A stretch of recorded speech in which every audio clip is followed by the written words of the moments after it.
다 같이 묵도하심으로 주일 찬양 예배를 하나님께 드리겠습니다.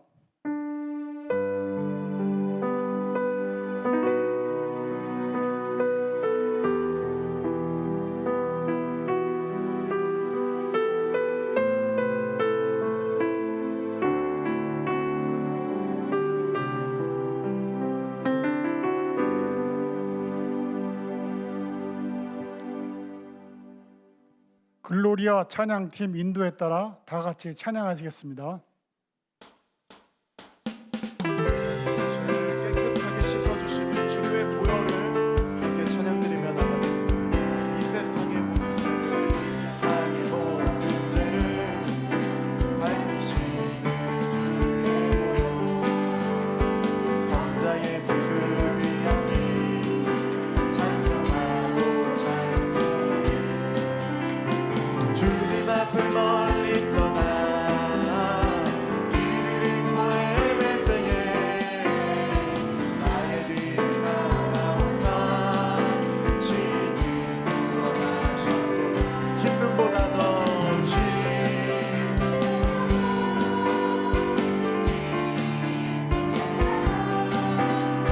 주의 흘리신 보혈로 길을 씻어주옵소서. 달실간을 쓰셨으니 피로 얼굴을 물드셨고 십자가의 모진 고통 나를 위해 당하셨네. 말로 형용할 수 없는 구세주의 구속하신 그대와 크신 사랑 찬송하고 찬송하세.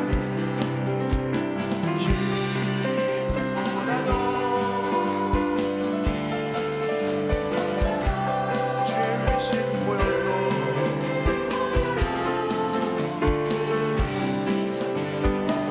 아버지를 멀리 떠나 하루를 저버리고 여러 가지 죄악으로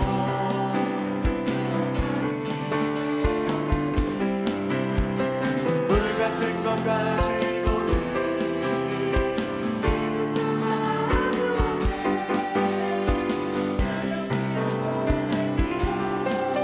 날 정죄하옵소서.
많은 사슴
주를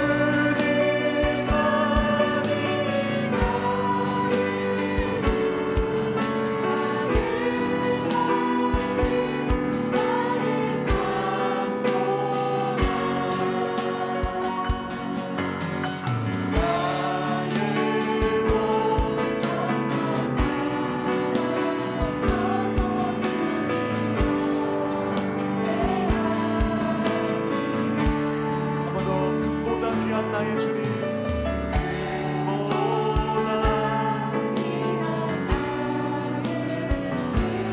안동 주신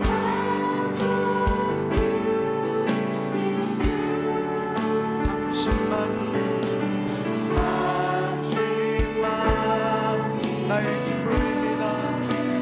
나의 참 보배 되십니다. 주님을 찬양합니다.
나아가겠습니다.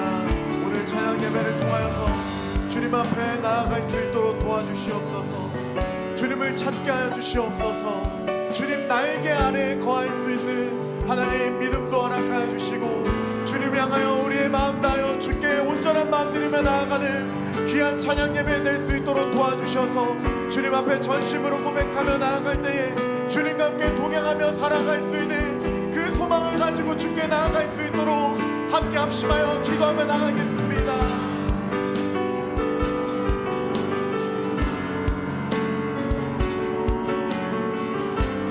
주님의 임재 안에 거하게 하여 주시옵소서.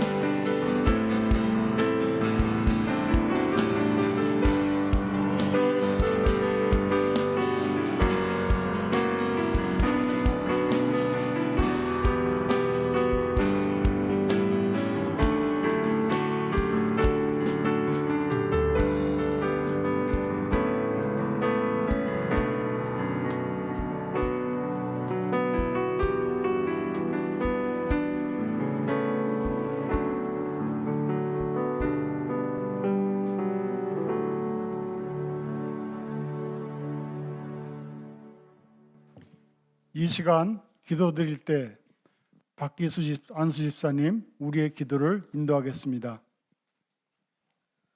사랑이 많으신 하나님 아버지, 오늘도 우리에게 새로운 날을 열어주시고 이렇게 찬양 예배를 드림으로써 하나님과 함께 동행할 수 있는 날을 열어주심에 참으로 감사드립니다.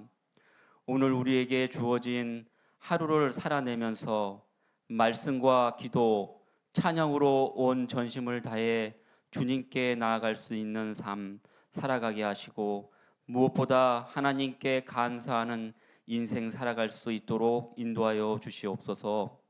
날마다 우리에게 주어진 인생이 주님으로 인해 주어진 인생임을 바라보게 하시고, 우리 입술을 통해 감사의 고백이 끊이지 않게 하셔서 늘 주님의 사랑 가운데 거하고 있음을 깨닫게 하시고, 늘 주님 앞에 나아갈 수 있는 귀하고 복된 제자들이 될 수 있도록 인도하여 주시옵소서.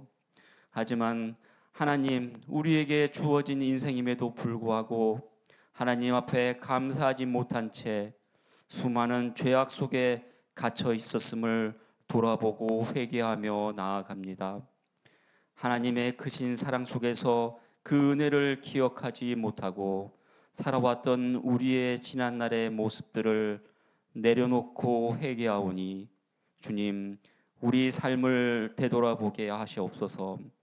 우리 죄를 용서해 주시고 다시금 주님의 손길로 우리를 회복시켜 주시는 그 하나님의 사랑을 깨닫게 되는 오늘 하루의 삶이 되도록 인도하여 주옵소서. 우리가 바라고 원하고 간구하는 그 모든 것들, 오직 하나님의 뜻이 이 땅 가운데 온전히 이루어질 수 있도록 우리를 통하여 이루어지는 그 역사를 바라보게 하옵소서. 이 시간 교회를 위하여 기도합니다. 목사님과 온 교회들이 믿음으로 하나 될 수 있도록 인도하여 주옵소서. 이곳에서 하나님의 사랑을 전하며 하나님 울타리 가운데 잘 지낼 수 있도록 주님께서 인도하여 주옵소서. 선한 영향력을 끼쳐 나갈 수 있게 하시고 늘 주님의 사랑이 온 천하에 널리 퍼져 나갈 수 있도록 주님께서 그 모든 것을 주관하여 주옵소서. 육신의 고통으로 아파하는 환우들이 있습니다. 주님, 그들의 아픔을 주님께서 위로하여 주시고 어루만져 주시옵소서. 온전히 주님 앞에 치유되고 주님 앞에 회복되는 귀한 은혜의 역사를 깨달을 수 있도록 주님께서 날마다 치료의 손길을 더디펴 주옵소서. 하나님, 사순절 기간을 보내고 있습니다. 사순절 기간을 보내며 주님을 더욱 깊이 묵상케 하시고 예수님의 고난에 동참하는 교회의 온 가족들이 되도록 인도하여 주옵소서. 날마다 믿음으로 한 걸음 한 걸음 나아가는 믿음의 공동체가 되게 하시고 올 한 해 선하고 아름다운 교회로 만들어져 나가는 우리 모두가 되기를 간절히 바라옵나이다. 이 모든 말씀을 거룩하신 예수님의 이름으로 기도드립니다.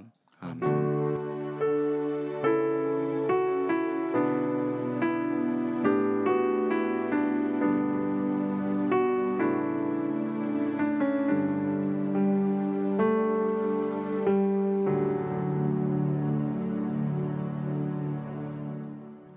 네, 성경 말씀은 마태복음 26장 36절에서 46절까지 말씀입니다.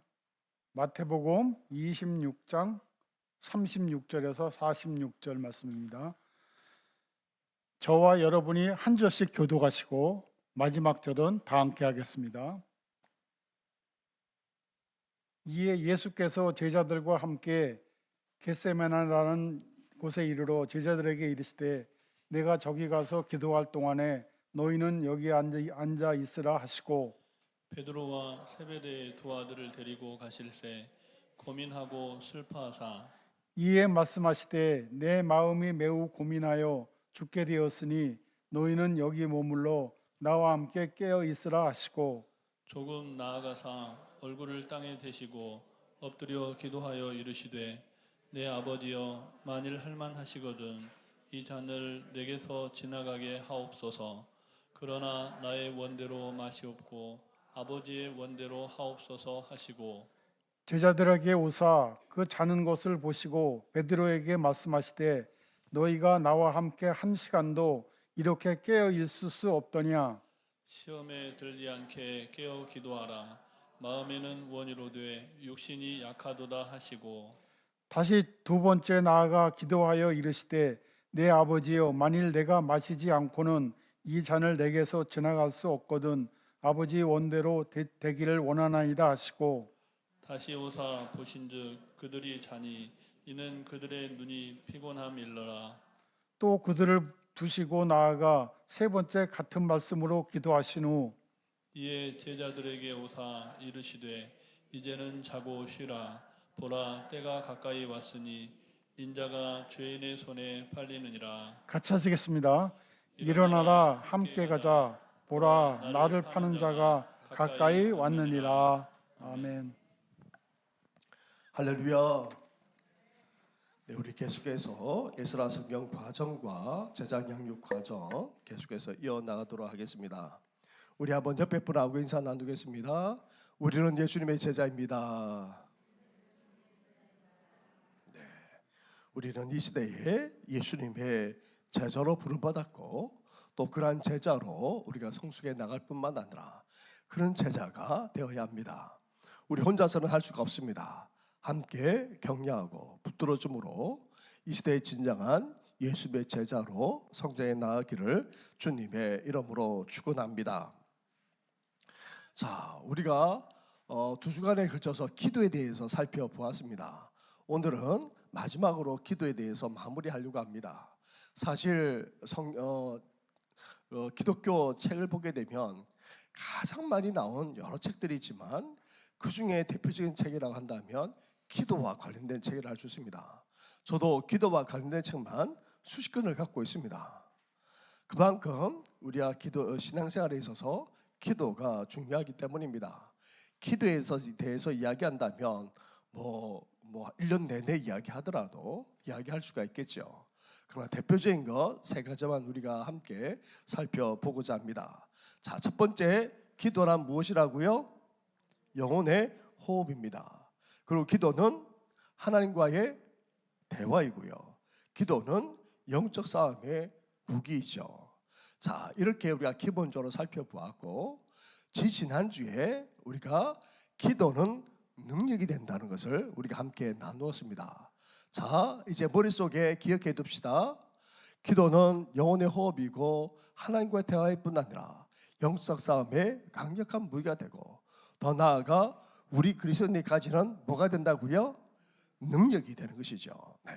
자, 왜 능력이 됩니까? 우리가 세 가지를 살펴보았습니다. 무엇을 헤쳐가는 능력이 된다고요? 고난을 헤쳐나갈 수 있습니다. 우리는 기도를 통해서 고난을 헤쳐나갈 수 있습니다. 또한 기도를 통해서 또 어떤 능력이 있다고요? 치유하고 회복하는 능력이 있습니다. 기도할 때에 죄의 역사가 일어나고 회복되는 역사가 일어나게 되는 것이죠. 더 나아가 어떤 일까지 일어납니까? 기적까지 일어나는 그런 능력이 바로 기도 가운데 있는 것입니다. 자, 그렇다면 우리가 이렇게 기도하며 살아야 하지 않겠습니까? 기도 자체가 우리에게 능력, 그리스도인에게 능력이 될 뿐만 아니라 그 어떤 시련도 헤쳐나갈 수 있고 치유와 회복의 역사만 아니라 기적까지 일으킬 수 있는 것이 기도 가운데 있다면 우리가 정말 기도하면서 살아가야 하지 않겠습니까? 그렇다면 우리 기도가 어떤 기도가 되어야 됩니까? 네 가지를 함께 하겠습니다. 같이 읽겠습니다. 시작. 믿음의 기도, 의인의 간구, 간절한 기도, 서로를 위한 중보 기도. 네. 자, 고난을 헤쳐나가고 치유와 회복만 아니라 기적까지 일어나기를 우리가 원한다면 우리 기도는 무엇보다도 믿음의 기도가 되어야 됩니다. 우리가 큰 믿음을 갖는 것이 아니라 크신 하나님을 우리가 믿어야 하는 것입니다. 그리고 또한 그 믿음에 합당하게 우리는 살아가야 합니다. 또한 더불어서 우리는 더욱더 간절하게 기도할 수 있어야 됩니다. 자, 한 가지 우리가 잘 기억해야 될 것이 있는데요. 기도와 관련해서 한쪽 방향으로 이야기한다면 그쪽 방향으로만 보는 경향이 있습니다. 자, 바라기는요, 저를 한번 따라하겠습니다. 전천후 기도를 합시다.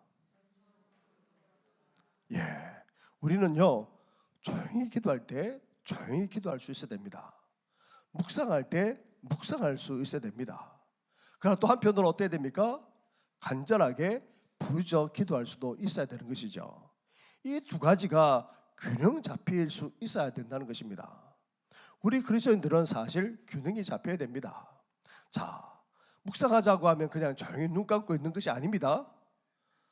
묵상한다는 말이 무슨 의미입니까? 하나님의 말씀과 나에게 주신 것을 떠올려 보는 겁니다. 그리고 기도하거나 일상생활을 하면서 하나님께 깨닫게 해주신 것을 떠올려 보면서 그것을 가지고 조용히 음미하고 그것을 가지고 조용히 하나님 앞에 나아가는 것이 묵상 기도입니다. 그냥 달랑 눈 감고 있는 것이 아닙니다. 그냥 가만히 있는 것이 아닙니다. 하나님 앞에 눈을 감고 그리고 지난 날들을 돌이켜 보면서 나에게 평소에 어떻게 말씀하셨는지 그 내용들을 다시금 되새겨 보면서 하나님 앞에 그것을 가지고 조용히 그렇게 음미하면서 나아가는 겁니다. 그럴 때에 하나님의 임재가 또한 이루어지게 되는 것이죠. 저는 시골에서 자라다 보니 시골이 사실 죄송하지만 옛날에는 시골이 어떻습니까? 더 뜨거웠습니다. 그죠? 부흥회하게 되면 조그마한 예배당에 다 모이질 못해서 창문으로까지 이렇게 보고 했던 것이 저는 아직도 기억이 남습니다. 제가 어릴 때 그랬습니다. 동네 사람들 다 초청하고 또 뭐 외부의 사람들까지 다 와서 그 좁은 예배당에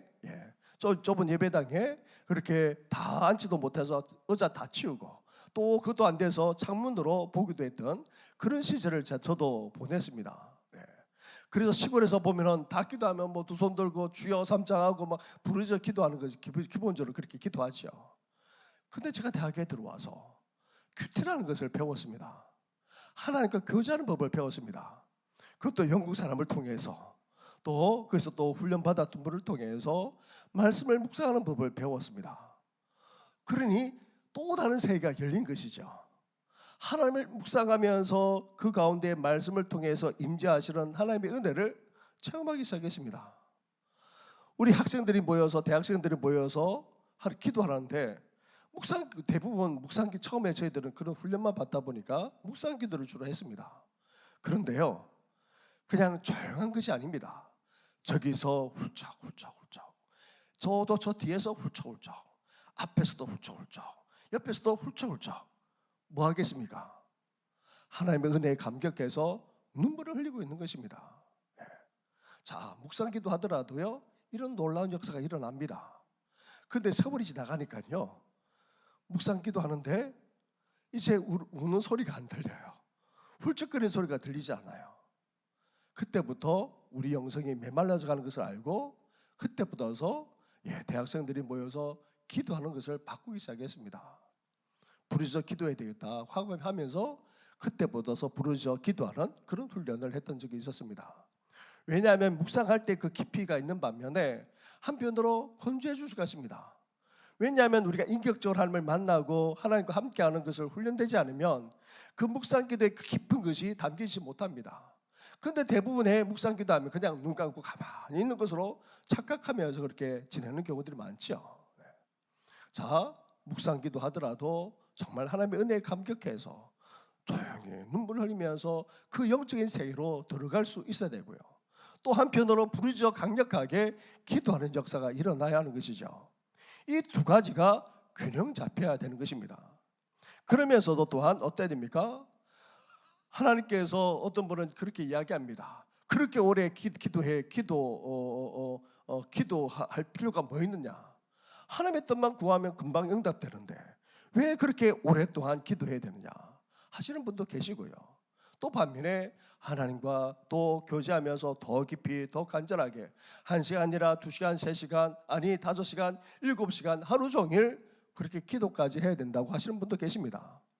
이 두 가지는 다 균형 맞춰야 됩니다. 한편으로 우리는 짧게 그것의 내용을 가지고 강력하게 기도도 할 수 있어야 되고 또 한편으로 1시간, 2시간이 아니라 3시간, 5시간, 7시간 하루 종일 기도할 수도 있어야 되는 것이죠. 이 두 가지가 함께 갈 수 있어야 되는 것입니다. 자, 이렇게 고난을 헤쳐나가고 또 치유뿐만 아니라 기적이 일어나려면 우리는 믿음으로 기도해야 되고 또 삶이 뒷받침되어야 될 뿐만 아니라 더욱더 우리는 간절하게 기도하고 서로를 위해서 중보할 수 있어야 됩니다. 자, 이렇게 기도가 놀라운데 문제는 무엇입니까? 저를 한번 보시죠. 문제는 우리가 기도합니까? 안 합니까? 기도 안 한다는 데 있습니다.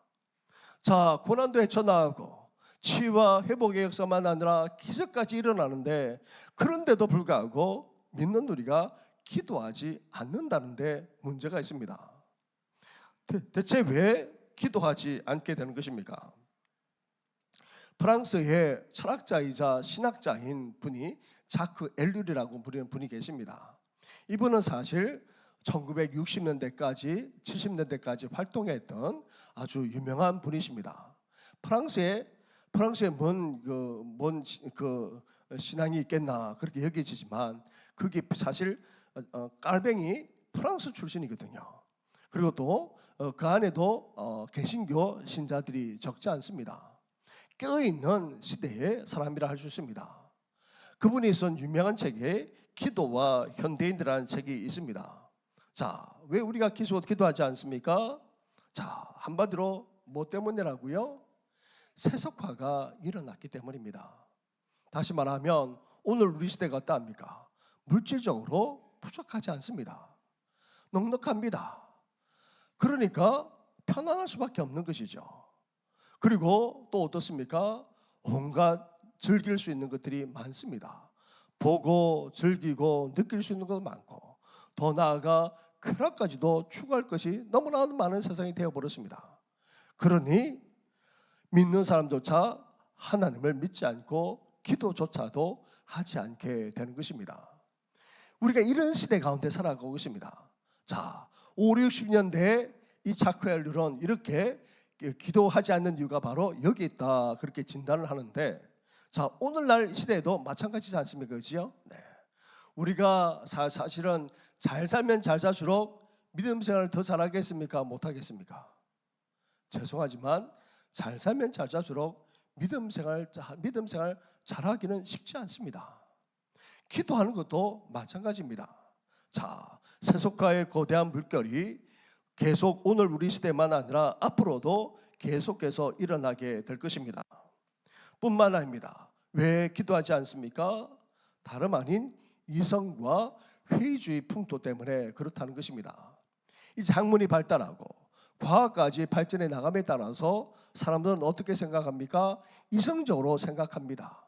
이성적으로 판단하고 이성적으로 하니까 어떻게 그것이 일어날 수 있겠느냐? 어떻게 기적이 일어날 수 있겠느냐? 어떻게 예수님께 생하신 그 일들이 일어날 수 있겠느냐? 그 사실을 받아들이지 않게 되는 것이죠. 그러다 보니까 하나님을 믿지도 않게 되고 굳이 하나님 앞에 기도도 하지 않게 되는 것입니다. 자, 이것은 이성적으로 과학적으로 검증이 되어야지만 믿을 수 있다고 여길 뿐만 아니라 기도한다고 해서 어떻게 치유에 일어날 수 있느냐라고 그렇게 회의하기까지 하는 그런 일이 우리 사회 가운데 일어나고 그 영향을 우리가 지금 받고 있다는 것입니다. 뿐만 아닙니다. 세 번째 무엇입니까? 기도의 비실제성. 이 말을 저는 좋아하지 않는데요. 나름대로 그렇게 기도합니다. 또 기도해 봅니다. 그런데 그 기도대로 이루어지지 않는 그 모습 앞에서 실망한다 하는 것입니다. 다시 말하면 그래도 종교심이 있고 신앙이 있어서 하나님을 찾아보고 하나님 앞에 나와서 기도해 보는데 몇 번 기도해 보니까 생각대로 되지도 않고 이루어지지도 않는 것 같다. 그렇게 여기고는 실망해서 더 이상 믿음 생활도 하지 않고 기도 생활도 하지 않는 그런 현대인들의 모습을 우리가 오늘도 보게 되는 것입니다. 특히 젊은 세대가 그러지 않습니까? 한 번씩 교회 나옵니다. 신앙의 필요성이 느끼기 때문에 한 번씩은 나오죠. 그리고는 기도해 보지만 믿어 보지만 달라지지 않는 그 모습 앞에서 낙담해서는 금방 그 신앙이 시들어 버리고 아예 신앙생활, 기도생활, 기도도 하지 않는 모습을 우리는 보곤 합니다. 자, 그런 일들이 오늘 우리 가운데 일어난다는 것입니다. 뿐만 아닙니다. 자, 또 볼까요? 무엇과 무엇의 혼돈이라고요? 기도와 도덕의 혼돈입니다. 지금 우리는 절대 선이라는 것이 없습니다. 이제 무엇이 선하고 무엇이 악한지를 구분할 수 없는 그런 세대가 되고 말았습니다. 정치에서도 마찬가지고 도덕에서도 마찬가지입니다. 오히려 거짓말하고 또 속이고 더 나아가 악하고 죄를 짓는 일을 한 사람들이 오히려 더 큰 소리를 치는 시대가 되고 말았습니다. 그러니 하나님이 어디 있느냐? 기도한들 무슨 소용이 있겠느냐? 그렇게 여길 수 있다는 것입니다. 뿐만 아닙니다. 아무렇게 사는데도 오히려 우리보다 더 잘 살더라. 그러니 하나님을 굳이 믿어야 될 이유가 어디 있느냐? 굳이 기도해야 될 이유가 어디 있느냐라고 그렇게 여기게 된다는 것입니다.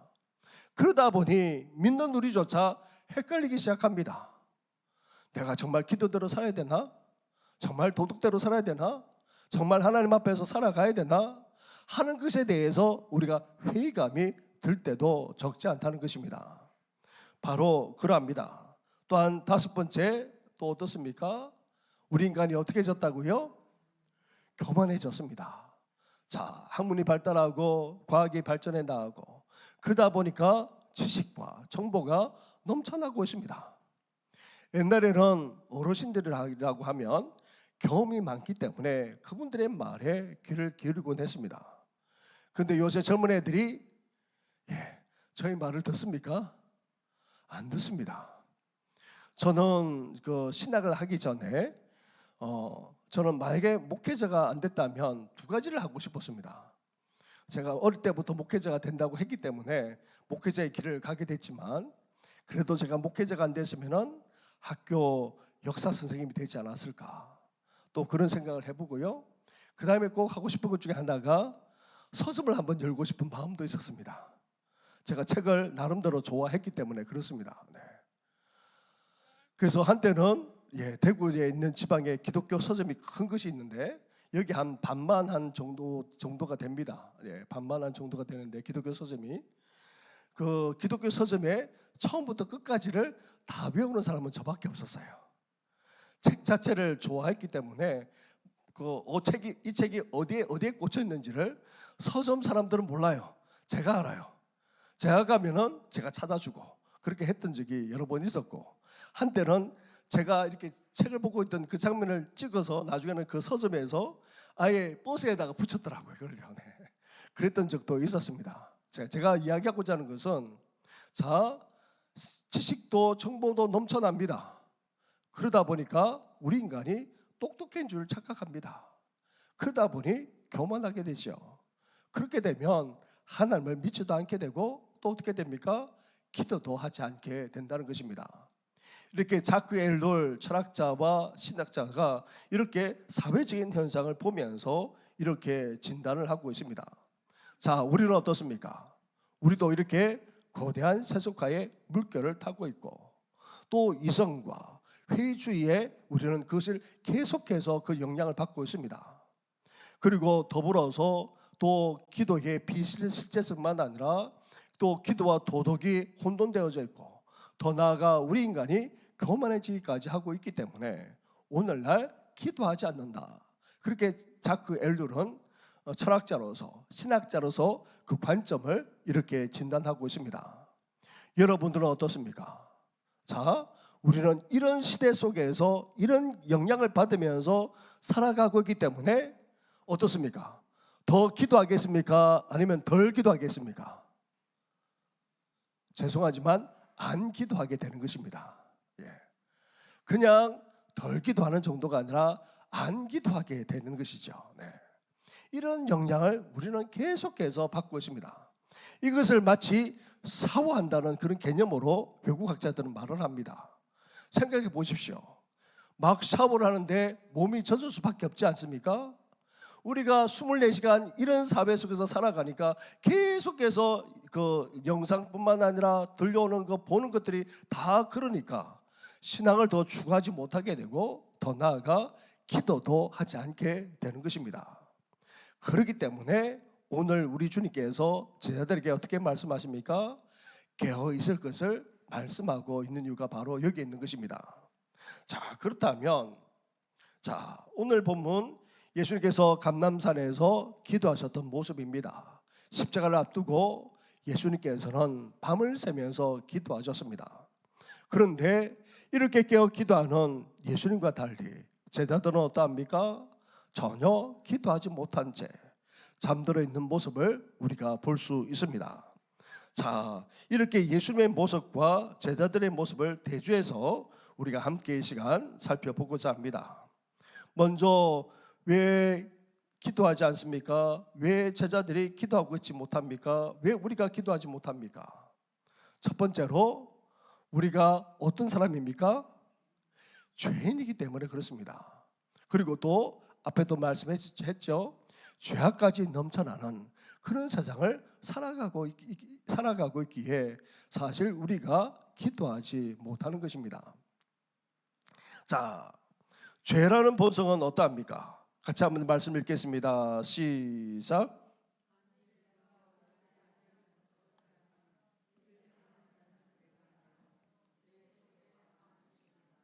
아멘. 네. 우리는 선을 추구하고 싶고 하나님의 뜻을 추구하고 싶은데 그러나 우리 안에는 오히려 그렇지 못하는 것을 보게 됩니다. 좌절할 때가 한두 번이 아니죠. 그것은 다름 아닌 우리 안에 죄가 있기 때문에 그렇습니다. 죄가 있게 되면 하나님을 더 찾을까요? 덜 찾을까요? 안 찾게 됩니다. 네.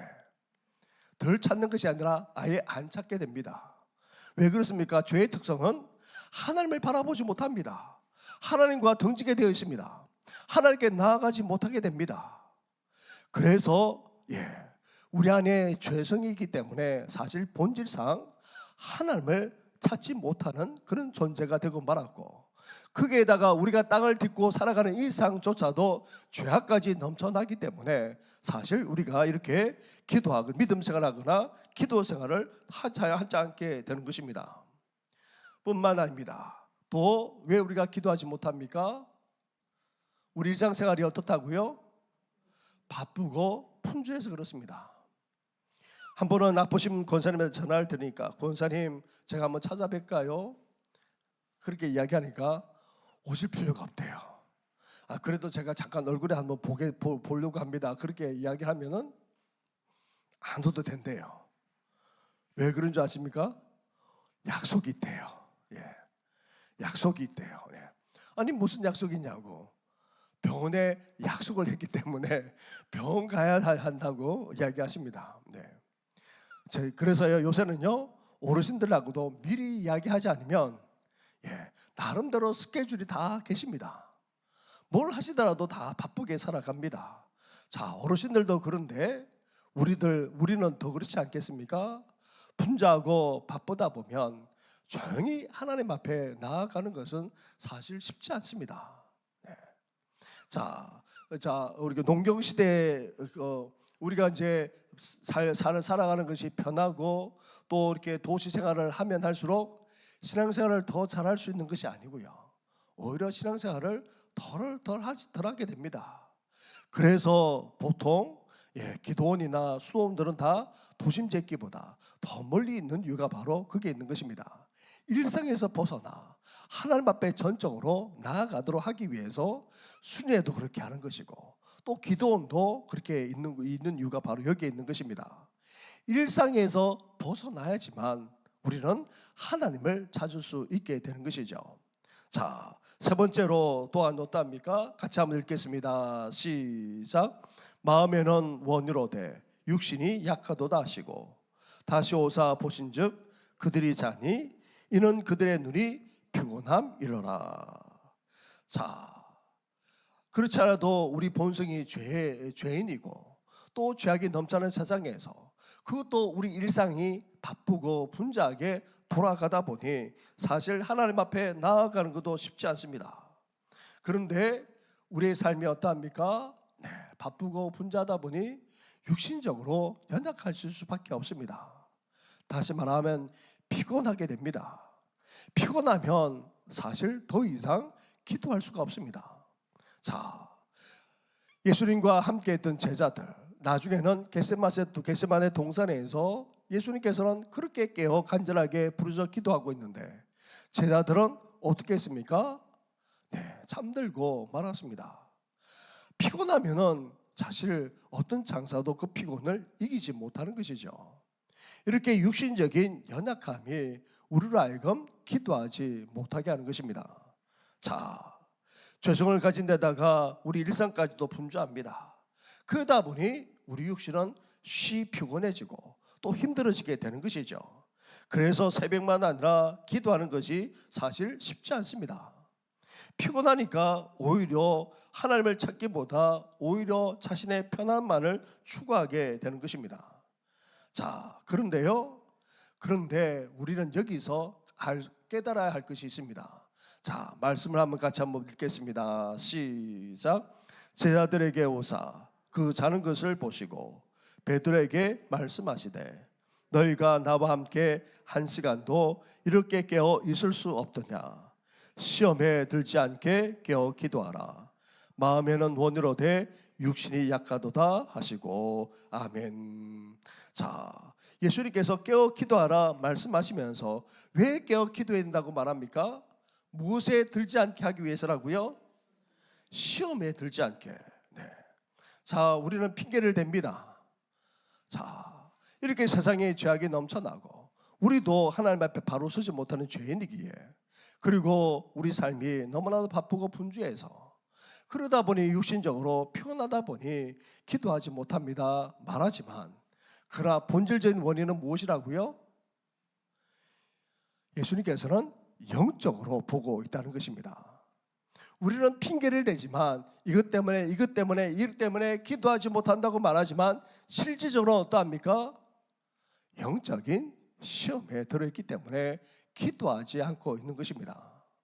그것도 지금 결정적인 순간이지 않습니까? 예수님께서 십자가에 달려 죽어야 되는 그런 끔찍한 것이 앞에 놓여져 있는데도 불구하고 제자들은 정말 중요할 때에 기도하지 못하고 있는 것을 보게 됩니다. 왜 그렇습니까? 여러 때문에 이것 때문에 말하지만 실제적으로 무엇이라고요? 영적인 시험에 빠졌기 때문인 것입니다. 자, 이것이 근본적인 원인이고 근본적인 문제입니다. 자, 왜 우리가 기도하지 못합니까? 여러 가지로 핑계대고 말할 수 있습니다. 그러나 우리가 어떠합니까? 영적으로 바로 서 있지 못하기 때문입니다. 사탄은 끊임없이 우리를 넘어뜨리고 깨어 기도하지 못하게 합니다. 그렇기 때문에 영적으로 깨어있지 않으면 우리는 시험에 빠질 수밖에 없다는 것입니다. 바라기는 이 시대에 잠들지 않고 영적으로 늘 깨어있는 하나님의 사람 되기를 주님의 이름으로 축원합니다. 우리가 기도하지 못하는 근본적인 이유는 무엇이라고요? 영적인 시험에 들어서 그렇습니다. 다시 말하면 우리가 신앙적으로 낙담하든지 아니면 사탄에 의해서 우리가 넘어져 있기 때문에 그렇다는 것입니다. 우리는 탓해서는 안 됩니다. 누구를 탓하거나 환경을 탓하거나 상황을 탓해서는 안 됩니다. 우리 자체가 하나님 앞에 바로 서지 못한 결과라는 것입니다. 믿음 가운데 바로 서지 못한 결과이지 다른 어떤 것이 아닌 시험에 빠져있기 때문에 그것이라는 사실을 기억하면서 영적으로 늘 깨어있는 우리 성도들 되시기를 주님의 이름으로 축원합니다. 자, 이렇게 우리는 죄인이기 때문에 또 죄악이 넘쳐나는 세상이기 때문에 기도하지 못하고 납니다. 바쁘고 분주하다 보니 기도하는 것을 깜빡하기도 합니다. 그게 육신까지 연약해지면 더 기도하기가 쉽지 않습니다. 그러나 본질적인 것은 영적인 시험이라는 사실을 우리가 기억할 수 있어야 됩니다. 이렇게 결정적인 그 순간에 기도하지 않고 잠들어 있는 제자들, 그러나 예수님은 어떠합니까? 예수님은 가장 중요한 그 순간에도 하나님 앞에 기도하고 있는 것을 볼 수가 있습니다. 십자가를 앞두고도 겟세마네 동산에서 밤새워 기도할 수 있는 예수님, 그렇다면 예수님께서 어떻게 하셨기에 이렇게 깨어 있을 수 있습니까? 그것도 결정적인 그 순간에 기도함으로 승리할 수 있는 이유가 어디 있습니까?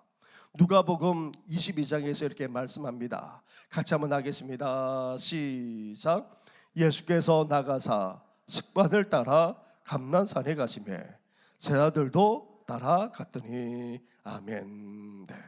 제가 오늘 설교 시간에도 말씀드리지 않았습니까? 자, 이제 제자들도 다 떠나가고 이제 예수님 혼자 남게 됩니다. 얼마나 외롭고 얼마나 외로운 사투를 하셔야 되겠습니까? 그런데 예수님은 전혀 그렇지 않았습니다. 왜 그렇지 않았습니까?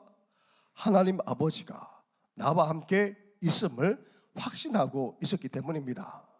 그것이 어느 날 갑작스럽게 생긴 것입니까? 아닙니다. 예수님께서는 평소에도 바쁘고 분주한 속에서도 한정한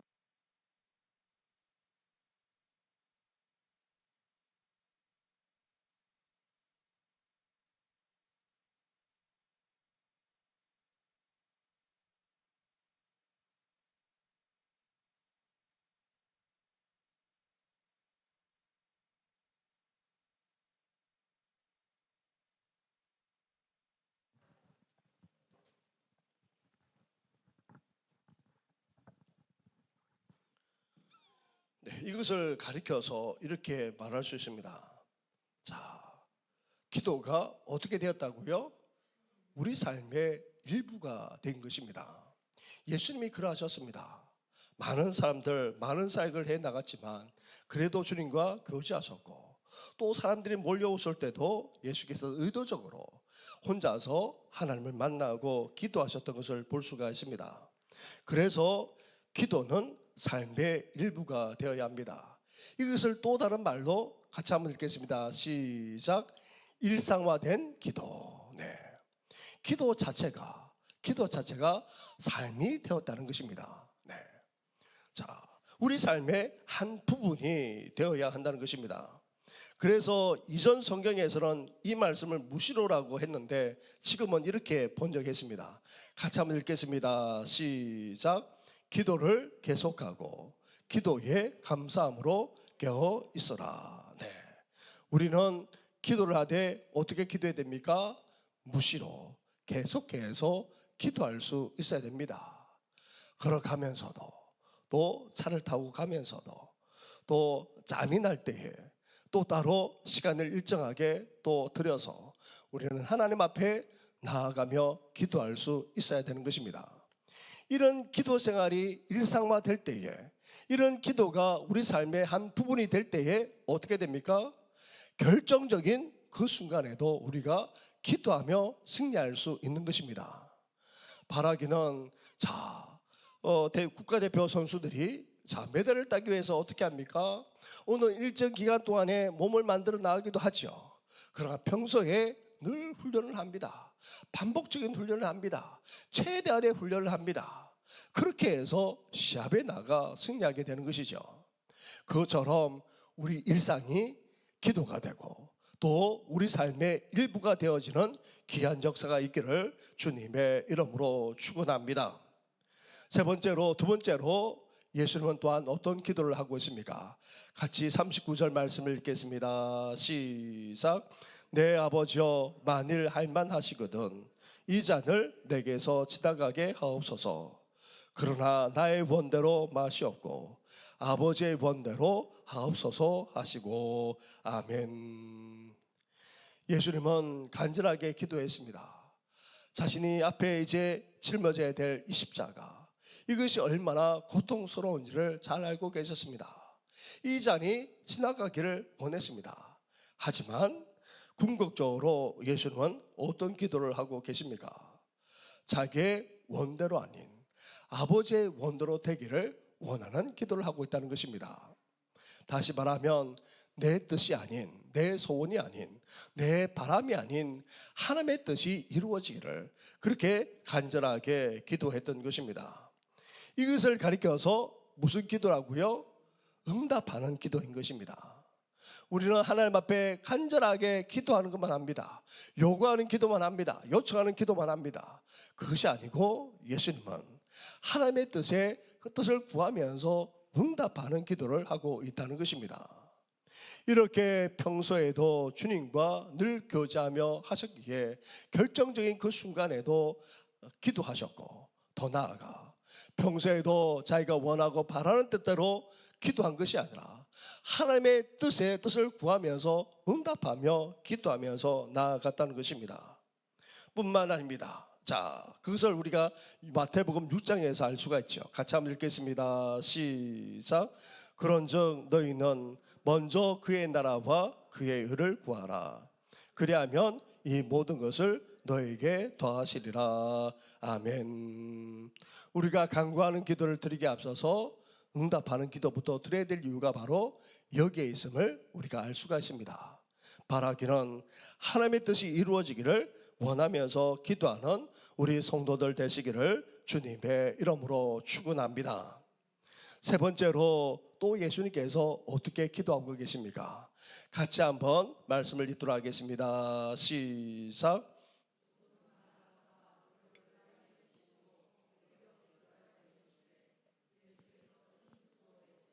더욱 간절히 기도하시니 땀이 땅에 떨어지는 빗방울같이 되더라. 아멘. 자, 예수님께서 겟세마네 동산에서 세 번이나 같은 기도를 드렸다 말씀합니다. 한 번만 드린 것도 아니고 반복해서 드린 것도 아니고 세 번이나 그렇게 간절하게 기도하셨습니다. 그런데 어떻게 기도하고 계십니까? 얼굴을 땅에 대고 엎드려서 기도하고 있습니다. 얼마나 간절하게 기도하셨던지 땀이 땅에 떨어지는 핏방울같이 될 정도였다는 것입니다. 자, 이렇게 예수님께서는 기도하되 설렁설렁 대충대충 그냥 기도하신 것이 아닙니다. 얼마나 간절하게, 얼마나 하나님께 부르짖으면서 기도하고 있는지를 우리에게 보여주고 있는 것입니다.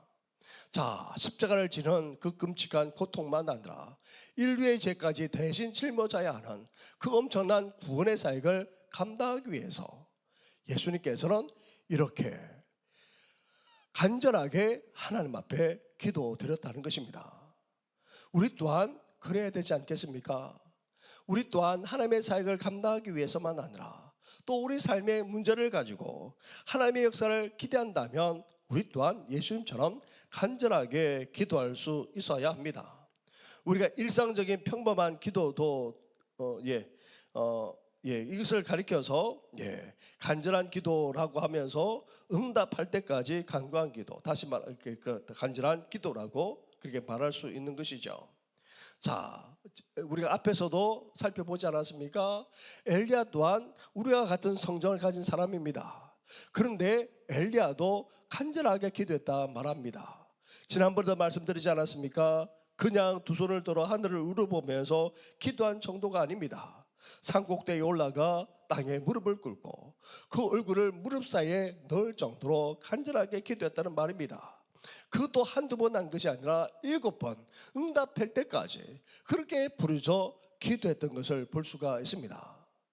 사랑하는 성도 여러분, 우리도 이왕 하나님 앞에 기도하는 것 간절하게 기도하시기를 주님의 이름으로 축원합니다. 그것도 응답하실 때까지, 하나님께서 역사하실 때까지 결코 기도줄을 놓지 마시고 끝까지 기도하는 우리 성도들 되기를 주님의 이름으로 축원합니다. 겟세마네 동산에서 너무나도 대조적인 두 모습을 보게 됩니다. 전혀 기도하지 않는 제자들, 결국은 어떻게 되었습니까? 시험에 빠져서 영적으로 잠들기까지 하고 말았던 것입니다. 그런 제자들은 어땠습니까? 다 도망쳤습니다.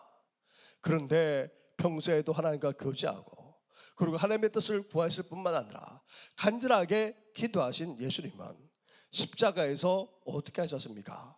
승리하셨던 것입니다. 우리도 인생에 있어서 결정적인 그 순간에 승리하기를 원한다면, 더 나아가 감당하기 벅찬 시련만 아니라 어려움을 헤쳐나가고 승리하기를 원한다면 우리 또한 어떻게 해야 되겠습니까? 예수님처럼 기도할 수 있어야 됩니다. 기도가 우리 삶의 일부가 되고 또 일상화가 되어야 됩니다. 간절하게 간구하는 만 아니라 응답하는 기도를 드릴 수 있어야 됩니다. 그러면서도 하나님께서 응답하실 그때까지 기도의 줄을 놓지 않고 끝까지 기도하며 승리하는 우리 모든 분들 되기를 주님의 이름으로 축원합니다. 우리 말씀을 생각하시면서 함께 이 시간 찬양하며 나아가겠습니다. 우리 뒷부분은 우리 가서서 읽어보시면 되겠습니다. 기도의 응답이 단지 예스만 있는 것이 아닙니다. 5가지 유형이 있다는 것을 기억하면서 우리가 그렇게 나아갈 수 있도록 해주시기 바랍니다. 그날이 도적같이 이를 줄 너희는 모르느냐. 함께 고백하면서 나아가겠습니다.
함께 기도하며 나아가겠습니다. 결정적인 그 순간에 잠들어버린 제자들처럼 우리 또한 영적 시험에 빠지지 않게 하여 주시고, 우리 주님처럼 결정적인 그 순간에도 기도하며 깨있는 우리들 되게 해달라고 우리 이 시간 함께 간절하게 기도하며 나아가겠습니다. 기도하겠습니다.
하나님 아버지 주시옵소서.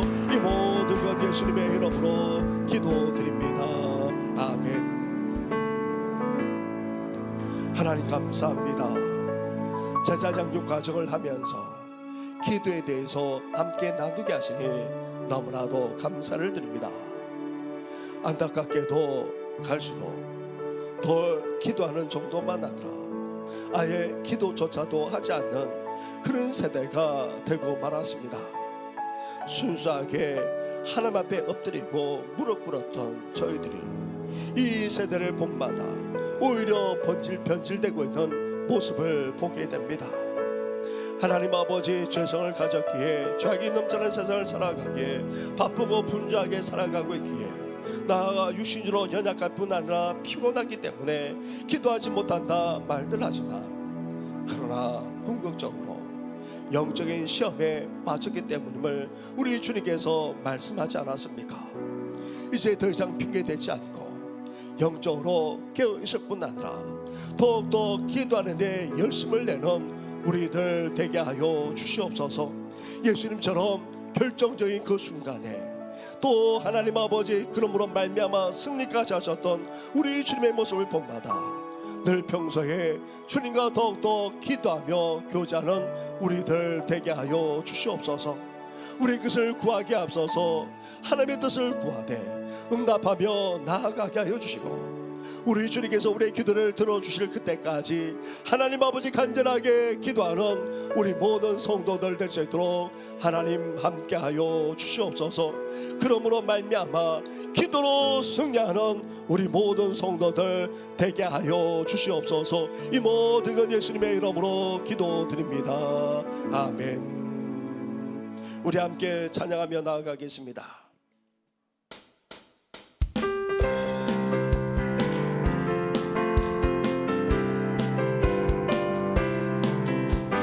나의 마음속에 온전히 주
이제는 우리 주 예수 그리스도 은혜와 하나님 아버지의 사랑과 성령의 교통하심이 제자들처럼 결정적인 그 순간에 영적으로 잠들지 않도록, 시험에 빠지지 않도록 깨어 기도할 뿐 아니라 우리 주님처럼 일상 속에서 기도하고 또 하나님의 뜻을 구하고 응답할 뿐 아니라 더 나아가 응답할 때까지 더욱더 간절하게 기도하는 삶을 살아가고자 하는 우리 모든 성도들 위해 영원토록 함께 하시기를 간절히 축원하옵나이다.